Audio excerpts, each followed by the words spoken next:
Muy buenos días a todos. Mi nombre es José Rodrigo Rosales Rodrigo. Soy abogado por la Universidad Peruana de Ciencias Aplicadas y maestro en Derecho de la Empresa por la misma Casa de Estudios. Actualmente me desempeño como profesor en contrataciones del Estado. Actúo como árbitro en arbitrajes en contrataciones y secretario arbitral en diversos arbitrajes. En primer lugar, quiero agradecer a la Asociación Corpus Juris por esta gentil invitación para poder conversar con ustedes en el programa Derecho en Línea sobre panorama del arbitraje en contrataciones a consecuencia del COVID-19. Para ello, hay que comenzar señalando que el arbitraje en contrataciones tiene un panorama sumamente amplio, ya que tenemos dos tipos de arbitrajes en los cuales el Estado participa. Por un lado tenemos el arbitraje ad hoc y por otro lado tenemos el arbitraje institucional. En el caso del arbitraje ad hoc, el Estado se somete con la otra parte, que es un proveedor del Estado, a la fijación de reglas preestablecidas en las cuales el árbitro determina las reglas más pertinentes para su caso, es decir, reglas a la medida. En este tipo de arbitrajes, el Estado se somete a la jurisdicción y competencia de un árbitro. Estos árbitros, de acuerdo a la materia de contrataciones de Estado, pueden ser tribunales arbitrales unipersonales o tribunales arbitrales colegiados. Es bueno precisar que en el tema del arbitraje en contrataciones y en el arbitraje en general, el arbitraje es un mecanismo de solución de controversias del tipo heterocompositivo, en el cual el árbitro va a administrar justicia. El árbitro no es un juez, el juez tampoco es un árbitro, pero lo que tienen ambos en común es que administran justicia. En el caso del árbitro, la administración de justicia lo hace por mandato constitucional, ya que se reconoce la jurisdicción excepcional del arbitraje. En el caso del Poder Judicial, la administración de justicia es inherente, ya que la potestad de administración de justicia es inherente a los jueces. Es bueno señalar que, si bien existe el arbitraje ad hoc, que es lo que mencioné hace un momento, también dentro del panorama del arbitraje de contrataciones podemos encontrar el arbitraje institucional, en el cual ya las partes no se dedican a determinar las reglas más pertinentes para su caso, sino que se someten a reglas preestablecidas en determinados reglamentos de instituciones arbitrales. En el Perú tenemos instituciones arbitrales dentro de cámaras de comercio, dentro de universidades, dentro de colegios profesionales, que están a nivel nacional. La ley de arbitraje lo único que pide a las instituciones arbitrales es que estén adscritas al MINJUS, pueden constituirse en forma de personas jurídicas o asociaciones, no hay ningún problema. Y lo que tiene en particular estas instituciones arbitrales es que ya tienen reglamentos arbitrales preestablecidos, tienen una organización interna de cómo se custodia, maneja el arbitraje, tienen tablas de aranceles y honorarios previamente determinadas, y lo principal, tienen listados de árbitros acreditados de acuerdo a la institución arbitral. Es bueno señalar que en el caso del arbitraje de contrataciones, las condiciones o características para ser árbitro son de diverso tipo. En el caso de los tribunales arbitrales unipersonales y en el caso de los presidentes en los tribunales arbitrales colegiados, se requiere que los árbitros designados sean abogados, y no solo ello, sino que también cuenten con especialización en arbitraje, contrataciones y derecho administrativo. Es bueno precisar que también los árbitros en los tribunales arbitrales colegiados, que no sean presidentes, tienen que contar con conocimiento en contrataciones del Estado. Esas son las condiciones que, por ejemplo, actualmente la normativa de contrataciones exige. Pero también es bueno recordar que en el caso de los árbitros designados, en el caso del Estado, o que el Estado designe, deben cumplir una condición adicional. Tienen que estar inscritos en el Registro Nacional de Árbitros a cargo del OCE. Es bueno precisar que este Registro Nacional de Árbitros es distinto al Registro Nacional de Árbitros y Centros de Arbitraje que administra el Ministerio de Justicia. Mientras que el registro que administra el Ministerio de Justicia es de carácter declarativo, en el caso del Registro Nacional de Árbitros de OCE, sí se pasa por una serie de procedimientos, ¿no? Comienza con una evaluación curricular, luego viene con un examen escrito y termina con una entrevista. Usualmente el tiempo de duración en este Registro Nacional de Árbitros de OCE es de 1 año, por lo cual el profesional que quiera continuar arbitrando y ser designado por el Estado tienen que estar en constante actualización de su registro cada año. Entonces, ese es el panorama para con las condiciones para ser árbitro en el tema del arbitraje en contrataciones. Es bueno señalar, ya que tenemos el panorama del arbitraje ad hoc y el arbitraje institucional, que a consecuencia del COVID-19 muchas cosas han cambiado. Las reglas y prácticas de la virtualización, las audiencias no presenciales eran la excepción antes del COVID. Era muy poco usual que existiesen audiencias virtuales. Ahora es una situación ordinaria, en esta situación que estamos viviendo el día de hoy, que las audiencias arbitrales sean virtuales, que se utilicen plataformas electrónicas tipo el Zoom, Google Meet, Skype, WhatsApp, a fin de poder llevar audiencias o diligencias. Anteriormente, las audiencias eran presenciales. Asimismo, los principales centros de arbitraje en el país están yendo a un camino a la virtualización, ¿no? A consecuencia del COVID que comenzó a partir de marzo del 2020 en el Perú. Muchos arbitrajes hasta el mes de julio del 2020 estuvieron paralizados. Esto obligó a que muchos árbitros, muchas instituciones arbitrales y abogados, tanto en el sector público como en el sector privado, tuviéramos que reinventar nuestras prácticas dentro del arbitraje. Y es una de las prácticas que se han reinventado, es la utilización ya de la computadora a fin de poder utilizarla dentro de los arbitrajes, a fin de utilizar nuestros correos electrónicos, a fin de utilizar las plataformas virtuales de los principales centros de arbitraje. Por ejemplo, tanto la Cámara de Comercio de Lima como el Centro de Análisis de Resolución de Conflictos de la Católica son los centros de arbitraje que tienen sistemas virtuales de custodia de información y de expedientes digitalizados. Los demás centros de arbitraje están avanzando progresivamente a la virtualización. Ya se está hablando de expedientes virtuales que se mandan por correo electrónico, escritos que se mandan por correos. Ya no se requiere la presentación en mesas de partes físicas. Sin perjuicio de ello, el Estado también en los últimos tiempos también ha sacado normas que implementan también la utilización de mesas de partes electrónicas, lo cual viabiliza también a que los privados puedan utilizar medios electrónicos para presentar sus escritos durante las actuaciones arbitrales. Esa es una de las principales bondades que se han acontecido a consecuencia de la virtualización del tema arbitral. Por otro lado, en el caso de los operadores de justicia, árbitros, poder judicial, a consecuencia del COVID-19 han tenido también retos que afrontar, ¿no? La sobrecarga de trabajo ha sido un tema usual que ha ocurrido a consecuencia del COVID-19, ¿no?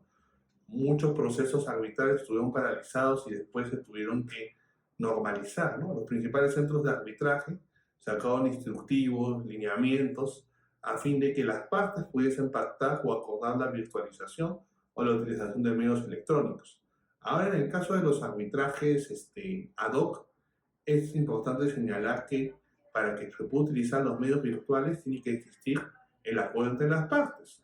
Si bien los árbitros podemos establecer la utilización de reglas complementarias que permitan la viabilidad de realizar notificaciones electrónicas, emplazamientos por correos electrónicos, notificar laudos vía correo electrónico, para que ello pueda ser viable y utilizable tiene que haber el acuerdo de las partes.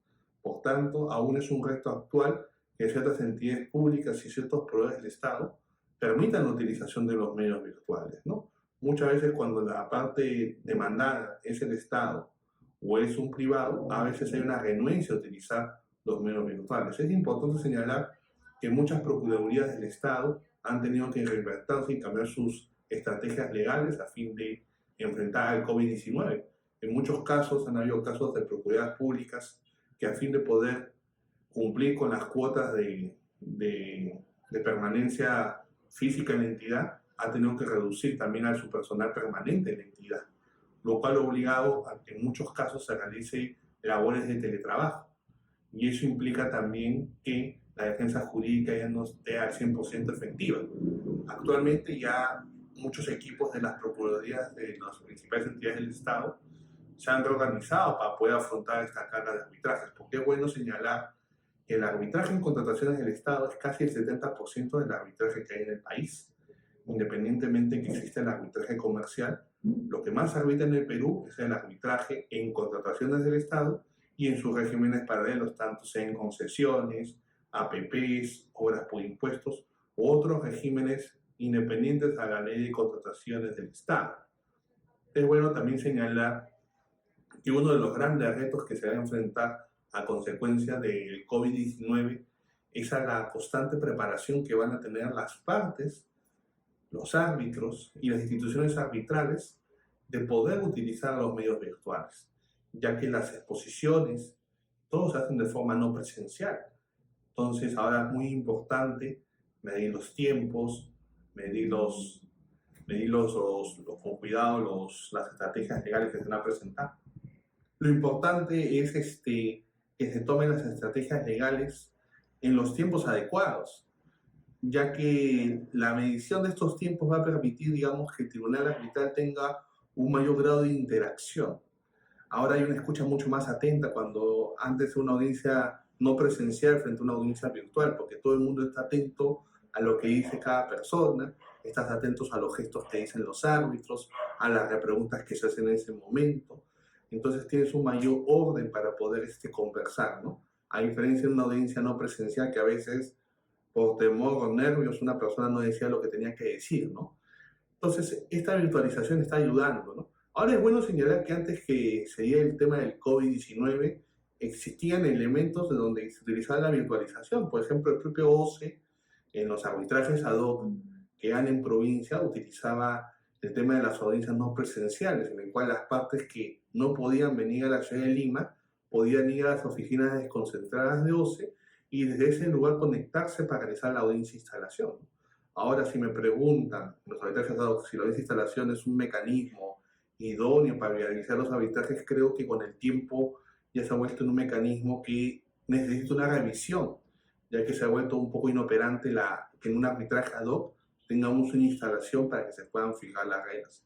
Cuando en los arbitrajes comunes y corrientes o comerciales no se requiere una instalación, basta que ya el tribunal arbitral se encuentre debidamente conformado y constituido para que los árbitros puedan establecer las reglas o el proyecto de reglas y que las partes, de forma virtual o forma presencial como era antes, manifiesten lo conveniente a su derecho sobre esa fijación y se establezca ya el cronograma de presentación de documentos, ¿no? Entonces son algunos retos que en el arbitraje de contrataciones se tienen que afrontar, ¿no? Para mejorar los arbitrajes ad hoc, ¿no? La desaparición progresiva de las audiencias de instalación y en todo caso que los árbitros puedan directamente establecer o fijar las reglas. Es importante señalar que en diciembre de 2020 existieron modificaciones a la ley de arbitraje a través del decreto de urgencia 020-2020, ¿no? Algunas de esas modificaciones pudieron generar ciertas sorpresas para la comunidad arbitral, ¿no? Como el tema de las medidas cautelares, el tema de la regulación del abandono, el tema de la imparcial independencia de los árbitros, el tema de la institucionalización del arbitraje en contrataciones del Estado. Es bueno señalar que el arbitraje en contrataciones del Estado no solamente es los arbitrajes bajo la ley de contrataciones del Estado, sino también los arbitrajes de concesiones, APPs, horas por impuestos y los regímenes paralelos a la ley de contrataciones del Estado.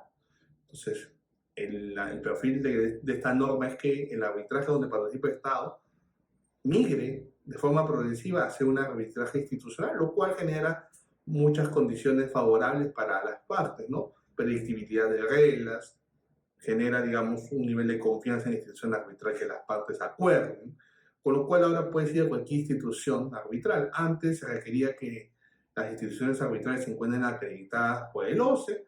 Eso fue un tema muy progresivo que salió con la ley 3225 y luego desapareció el tema de acreditación y certificación de instituciones arbitrales. Lo que sí actualmente existe y está pendiente de implementar, mejor dicho, de ejecutar, es el Consejo de Ética en los arbitrajes en contrataciones. Si bien cada institución arbitral tiene sus reglas éticas, tiene sus cortes, consejos de arbitraje, es bueno señalar que cuando una institución arbitral no tiene reglas éticas, se aplica el Código de Ética del arbitraje en contrataciones de forma supletoria, y aquí el Consejo de Ética de arbitraje en contrataciones es el que resuelve si existe o no una falta ética en la conducta de los árbitros. Es importante señalar que actualmente también existen otros retos muy importantes a consecuencia de del COVID-19. Se ha generado mucha más atención al uso del arbitraje, se está buscando mitigar la corrupción dentro del arbitraje y han habido casos en los cuales se ha hablado de corrupción en los arbitrajes, tipo los casos del Club de la Construcción, los casos de las interoceánicas, los casos relacionados a los contratos de concesión.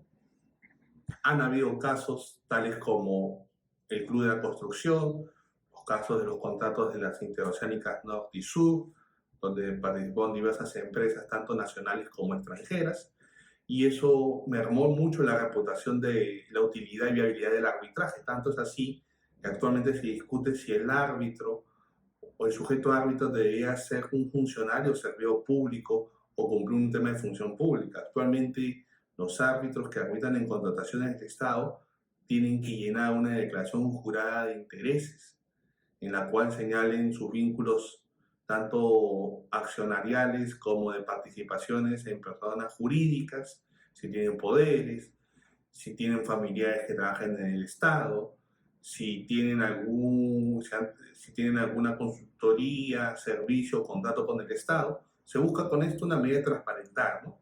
El tema es que esta obligación es para todos los ámbitos, sin excepción, independientemente que sean árbitros designados por el Estado o no lo sean, ¿no? Eso salió a consecuencia del decreto de urgencia 019 también en el año 2020. Entonces es importante señalar que se busca algunas medidas para mitigar la corrupción, pero hay otros problemas dentro del arbitraje en contrataciones. Es importante señalar que el arbitraje en contrataciones no tiene más de 20 años en el Perú y está en constante crecimiento, ¿no? Actualmente el arbitraje de contrataciones lo que está teniendo es una crisis relacionada a los operadores, digamos, de los arbitrajes. Y no solo hablo por operadores por el caso de los árbitros, ni de los centros de arbitraje, porque árbitros hay un montón. Instituciones arbitrales a nivel nacional también las hay. Si empezamos a revisar cifras del Ministerio de Justicia, en el Registro Nacional de Árbitros y de Centros Arbitrales, aproximadamente hay más de 700 árbitros registrados. Y en el caso de instituciones arbitrales hay más de 100 instituciones arbitrales a nivel nacional registradas. La pregunta es, ¿por qué solamente en el Registro Nacional de Árbitros del OCE hay 50 profesionales? ¿Por qué no están los 700? Entonces hay que ver los mecanismos para que progresivamente estos profesionales puedan incorporarse a esa nómina, ¿no? Por un tema de control, seguridad, confianza en el sistema, ¿no? Hay instituciones arbitrales que han implementado mecanismos adicionales para generar confianza en las partes, ¿no? Por ejemplo, hay instituciones arbitrales que han implementado el mecanismo de confirmación de la nominación de árbitros. Es decir, cuando un árbitro no pertenece a una nómina específica de un centro, pasa por un control exhaustivo del propio centro para determinar si ese profesional tiene las condiciones idóneas para desempeñarse como árbitro. Algunos dicen que puede ser una afectación a la propia autonomía de la voluntad de las partes para seleccionar a sus árbitros. Yo pienso que es una práctica muy positiva, una práctica que permite dar mayores seguridades. Internacionalmente se utiliza.